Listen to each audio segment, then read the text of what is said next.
जय माँ भवानी मित्रों, आप सभी का एक बार फिर से स्वागत है आपके अपने YouTube चैनल राजपूत इतिहास पर। तो आज का हमारा विषय है महाराणा सांगा।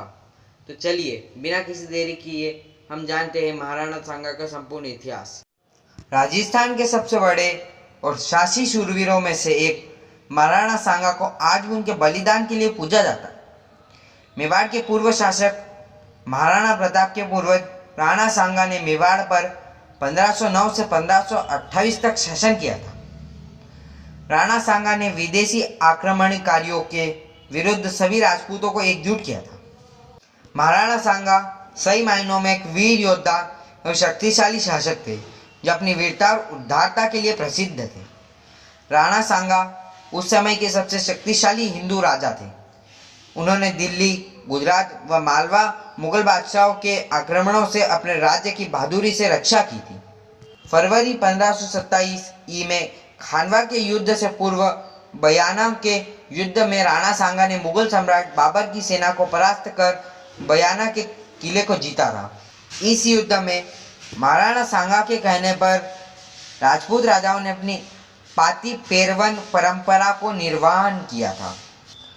बयाना के युद्ध के पश्चात 17 मार्च 1527 में खानवा के मैदान में ही राणा सांगा जब घायल हो गए थे, तब उन्हें बाहर निकलने में कछवा वंश के पृथ्वीराज कछवा ने महत्वपूर्ण भूमिका निभाई तथा पृथ्वीराज कछवा द्वारा ही राणा सांगा को घायल अवस्था में कलापी मेवाड़ नामक स्थान पर पहुंचाने में मदद दी गई।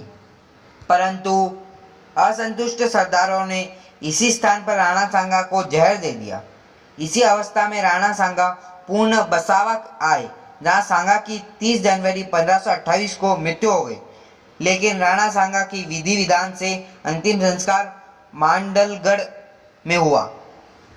इतिहासकारों के अनुसार उनके दाह संस्कार स्थान पर एक छतरी भी बनाई गई थी। ऐसा भी कहा जाता है कि वह मंडलगढ़ क्षेत्र में मुगल सेना पर तलवार से गरजे थे।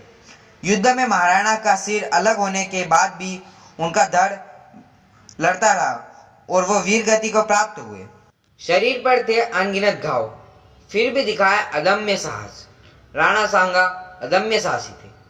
एक भुजा, एक आंख खोने व अनगिनत जख्मों के बावजूद उन्होंने अपना धैर्य और पराक्रम नहीं खोया।